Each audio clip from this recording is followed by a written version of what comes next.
Their sound goes forth through all the earth. The heavens declare the glory of God, and the firmament proclaims the work of his hands.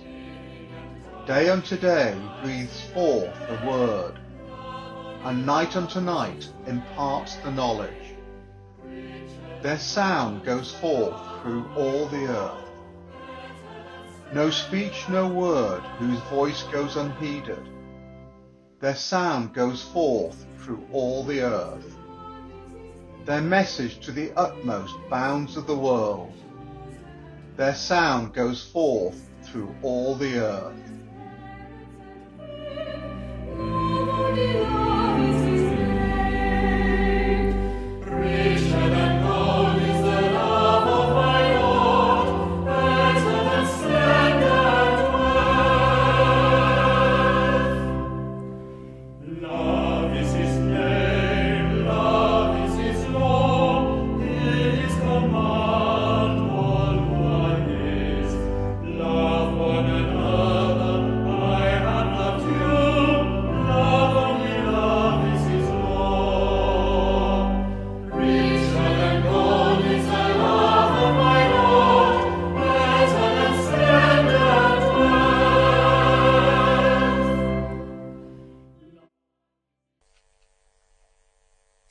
Hello, Monsignor Daniel McHugh.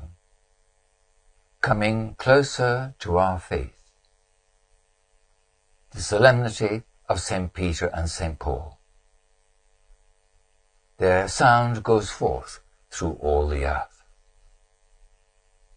As I write this reflection for the Solemnity of St. Peter and St. Paul, I can see beside me on the wall of my living room a picture of 3 young students standing in the colonnade with St. Peter's Basilica in the background.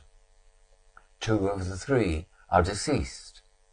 The one who took the picture and I are still living with many wonderful memories to share of our time in Rome.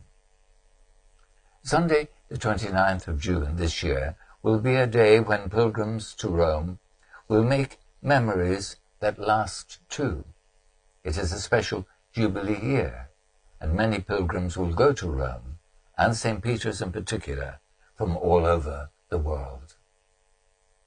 It is time then to reflect on the purpose of pilgrimage. Not all of us can go to Rome, so many more will be going on pilgrimages to more local places to mark the Jubilee year. It is a good time, I think, to consider the personal and religious nature of the act of pilgrimage. In 2016, the Jubilee Year of Mercy, Pope Francis spoke as follows to many thousands gathered in St. Peter's Square.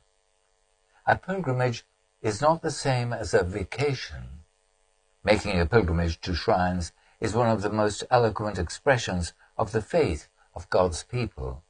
The reality is that the pilgrim carries with him in his own history and faith and lights and shadows of his own life. Each person carries with his or her heart a special wish and a particular prayer.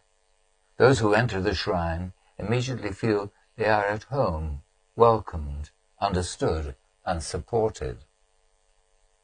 In September, I will be with a group of pilgrims going to Puglia in southeast Italy. It will be an enjoyable break from our usual routines for all of us, but it will be more than that. As one blog puts it, on a pilgrimage we encounter God in the very places where he has revealed himself. It is a transformational experience that changes lives and brings us closer to our faith in ways we could never imagine through sincere and concentrated prayer. Those going to Rome this weekend and present in St. Peter's Square for the Mass and the Angelus afterwards will be present as pilgrims in what is probably the oldest feast kept by the Church worldwide, the Solemnity of St. Peter and St. Paul. By the 4th century, in the sanctoral cycle, 3 masses were celebrated in Rome on this day.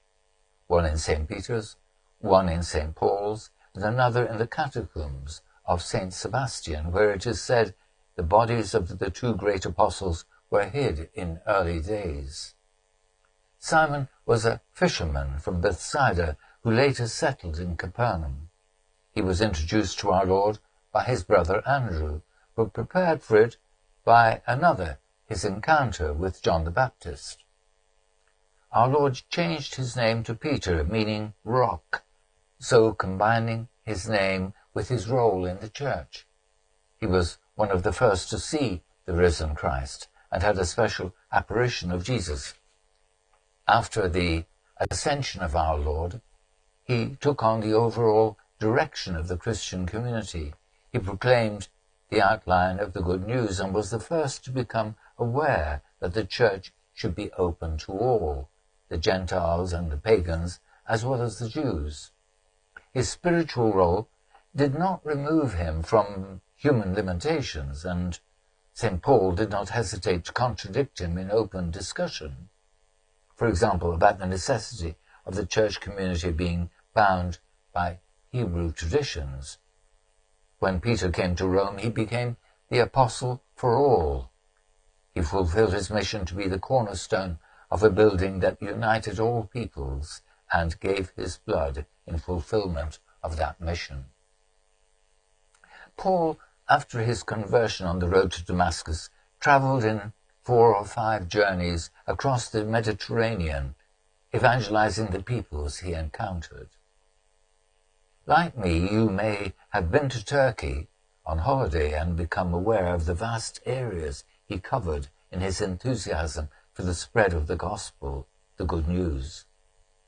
My most recent journey beyond Italy was to Greece, and in particular to Athens, where he debated with philosophers about the reality of the resurrection.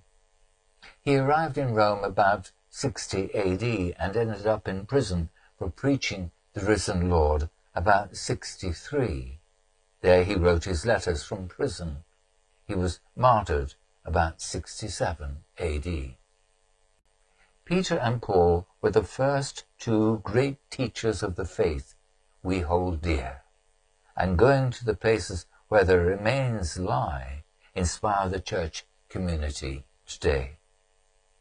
I have no doubt Pope Leo himself, celebrating his first solemnity of St. Peter and St. Paul since becoming Pope, will be inspired as he walks in their steps in Rome, and will encourage all who are there on pilgrimage to renew their living and proclamation of the faith.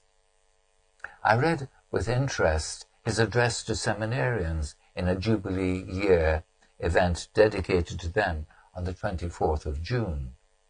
The role of the seminarians is that of living with the heart of Christ, becoming proclaimers both humble and strong of the word that saves, of a church that is open and missionary in outreach. Those words take us back to the time of Peter and Paul.